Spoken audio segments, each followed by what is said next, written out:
الحمدللہ الحمدللہ رب العالمین والعاقبۃ للمتقین والصلاۃ والسلام علی سید الانبیاء والمرسلین اما بعد فاعوذ باللہ من الشیطان الرجیم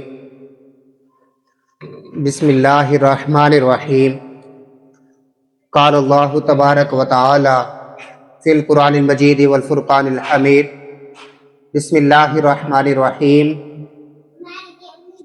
محمد الرسول اللہ والذین معہ اشداء علی الکفار رحماء بینہم تراہم رکعا سجدا صدق اللہ العظیم ان اللہ وملائکتہ یصلون علی النبی یا ایھا الذین آمنوا صلوا علیہ وسلموا تسلیما الصلاۃ والسلام علیک یا سیدی یا رسول اللہ الصلاۃ والسلام علیک یا سیدی یا حبیب اللہ الصلاۃ والسلام علیک یا رحمۃ للعالمین۔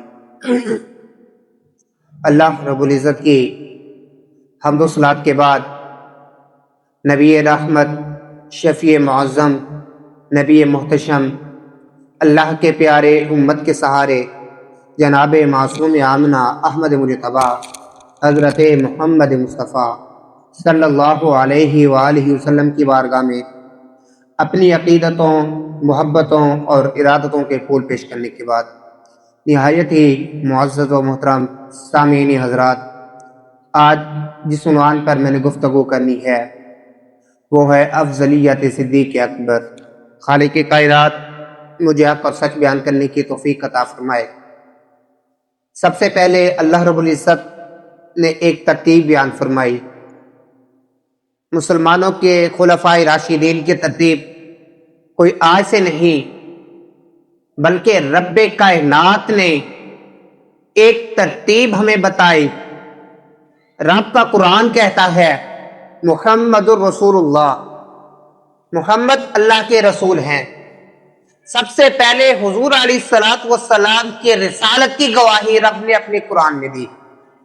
سب سے پہلے رب نے قرآن میں محمد الرسول اللہ فرمایا اور یہ ہمیں بتایا کہ لوگوں یہ نہ سمجھنا کہ معاذ اللہ کہ محمد جو ہے عام انسان ہے، بلکہ اللہ نے فرمایا محمد الرسول اللہ، محمد کوئی اور نہیں بلکہ اللہ کے رسول ہے۔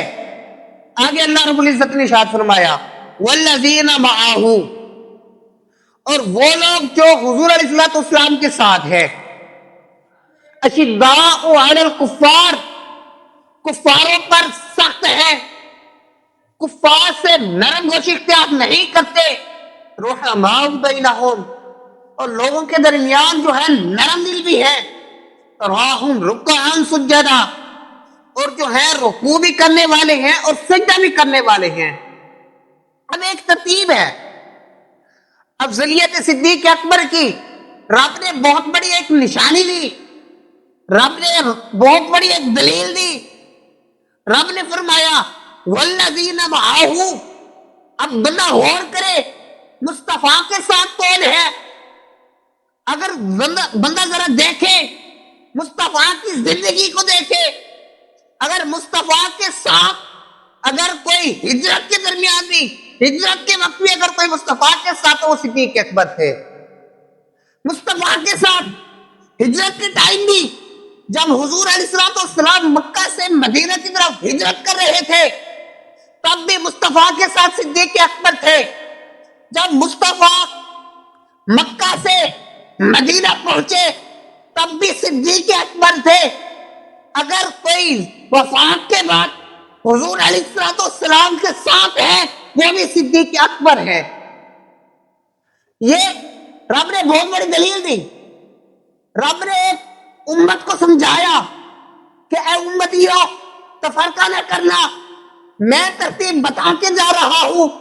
سب سے پہلے تم میں حضرت محمد رسول اللہ موجود ہو تو ان کی اتباع کرنا، والذین معہ، اور ان کے بعد جو ان کے ساتھی ہیں یعنی کہ حضرت ابوبکر صدیق کا ساتھ دینا، ان کا حکم مانا۔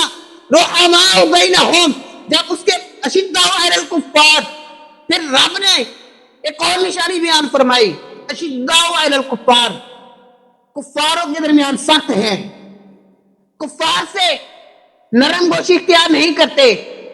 اب دیکھیے، توجہ کریے، حضرت عمر بن خطاب رضی اللہ تعالی عنہ، حضور کے وہ صحابی جب اسلام نہیں لائے تھے تو مسلمان ان کے خوف سے کانپتے تھے، مسلمان ان کے خوف سے کانپتے تھے۔ جب ایمان لے کے آ گئے تب حضور سے فرمایا، اے اللہ کے رسول، اے محمد رسول اللہ، اب مسلمان جو ہیں چھپ کر عبادت نہیں کریں گے، بلکہ آج مسلمان کعبہ کے اندر نماز پڑھیں گے، کعبہ کے اندر نماز پڑھیں گے۔ اور حضرت بلال حبشی کو حکم دیا کہ اے بلال، کعبہ کی چھت پر کھڑے ہو کر اذان دو۔ اور حضرت عمر بن خطاب نے یہ اعلان کیا کہ جس نے اپنے بچے یتیم کروانے ہو، جس نے اپنی بیوی کو بیوہ کروانا ہو، آج عمر کے مقابلے میں آ جائے۔ یہ ان کی للکار تھی جس کو رب نے اشداء علی الکفار کے نام سے یاد فرمایا۔ پھر آگے فرمایا رحماء بینہم، لوگوں کے درمیان نرم دل ہیں۔ اب یہ حضرت عثمان غنی رضی اللہ تعالی عنہ، یہ ان کی خاصیت ہے، ان کے دل کے اندر جس قدر نرمی تھی لوگوں کو لے کر کہ اگر کوئی ان سے سوال کر لیتا، کوئی سوال ہی آ جاتا ان کے در پر، کبھی وہ خالی نہیں موڑتے تھے بلکہ جھولیاں بھر بھر کے دیتے تھے۔ یہ ان کی خاصیت ہے، رحماء بینہم، لوگوں کے درمیان وہ نرم دل ہے۔ پھر آگے رب نے فرمایا تراہم رکعا، تحقیق وہ لوگ جو سجدہ کرتے ہیں، رکوع کرتے ہیں۔ اب یہ حضرت علی المرتضیٰ شیر خدا کی خاصیت ہے، یہ ان کا جو تقویٰ ہے، جو ان کی پرہیزگاری ہے، کسی سے چھپی ہوئی نہیں۔ اب نتیجہ کیا نکلا؟ رب نے ہمیں کہا، رب کا اشارہ اس طرف تھا کہ حضور کے بعد تفرقے میں نہ پڑ جانا۔ میں نے ایک ترتیب دی، سب سے پہلے محمد الرسول اللہ تمہارے درمیان حاکم ہے۔ جب محمد الرسول اللہ ظاہری وصال فرما جائے، والذین معہ، تب تم در بدر نہ جانا بلکہ ان کے در پر جانا جو ان کے ساتھی ہیں۔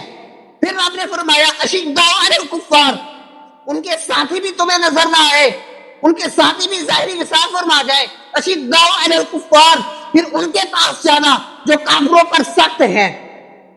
پھر رحماء بینہم، رحماء بینہم، پھر جب وہ بھی تم میں موجود نہ ہو تو حضرت عمر بن خطاب حضرت عثمان غنی کے پاس جانا، عثمان غنی کے پاس جانا، تمہیں انصاف ملے گا، تمہیں عدل مل جائے گا۔ پھر رب نے فرمایا تراہم رکعا، جب تمہیں عثمان غنی بھی نہ ملے پھر تم حضرت علی المرتضیٰ شیر خدا کے پاس آ جانا۔ حضور علیہ الصلوۃ والسلام کا فرمان، آج گلی کا کتا حضرت ابوبکر صدیق کے شان کے اندر بھونکے ہمیں فرق نہیں پڑتا، کیونکہ ان کی شان رب نے بیان فرمائی اور ان کی شان مصطفیٰ نے بیان فرمائی۔ مصطفیٰ نے فرمایا کہ سب کے احسان کا بدلہ میں نے دنیا کے اندر دے دیا ہے، اے ابوبکر تیرا ایک ایسا احسان ہے جس کا بدلہ میں قیامت والے دن رب کے حضور دوں گا۔ یہ ان کی شان تھی، اسلام کے اندر ان کا قرض تھا۔ مصطفیٰ نے فرمایا سب کا قرض ادا ہو چکا، لیکن ابوبکر صدیق کا جو احسان کا بدلہ ہے وہ رب قیامت والے دن دے گا، وہ رب قیامت والے دن دے گا۔ یہ تھی ان کی عظمت، یہ تھی ان کی فضیلت، یہ تھی ان کی شان، یہ تھا ان کا مقام، یہ تھا ان کا مرتبہ۔ کوئی گلی کا کتا بھونکے ہمیں فرق نہیں پڑتا، بلکہ ہمیں فرق یہ پڑتا ہے مصطفیٰ نے کیا فرمایا، مصطفیٰ نے کیا فرمایا، رب نے کیا فرمایا۔ ہم نے قرآن کو دیکھنا ہے، مصطفیٰ کے فرمان کو دیکھنا ہے، ہمیں کسی کی نہیں سننی، ہم نے کسی کی دلیل نہیں سننی۔ کوئی یہ کہے کہ جی حضرت علی المرتضیٰ پہلے خلیفہ ہیں، نہیں، ہم نے قرآن کو دیکھنا ہے، ہم نے قرآن کو دیکھنا ہے اور مصطفیٰ کے فرمان کو دیکھنا ہے، مصطفیٰ کے فرمان کو دیکھنا ہے۔ آج جو ہے رب کا قرآن ہمیں واضح طور پر بتاتا ہے، واضح طور پر آیات ہیں، واضح طور پر حضور علیہ الصلوۃ والسلام کی دلیلی ہے، جس سے یہ ثابت ہوتا ہے کہ سب سے پہلے خلیفہ جو ہیں حضرت ابوبکر صدیق ہیں، اور حضرت ابوبکر صدیق واحد صحابی ہیں حضور کے زمانے کے اندر 50 نمازیں مصلی رسول پر کھڑے ہو کر پڑھائی. یہ بھی ان کی خاصیت ہے, یہ بھی ان کی فضیلت ہے, یہ بھی ان کی شان ہے. خالق کائنات سے دعا ہے کہ خالق کائنات میری چند منٹ کی حاضری جو ہے اپنی بارگاہ کے اندر قبول و منظور فرمائے. آمین ثم آمین وآخر دعوانا ان الحمد للہ رب العالمین. جنہوں نے سنتیں ادا نہیں کی وہ سنتیں ادا کر لیں.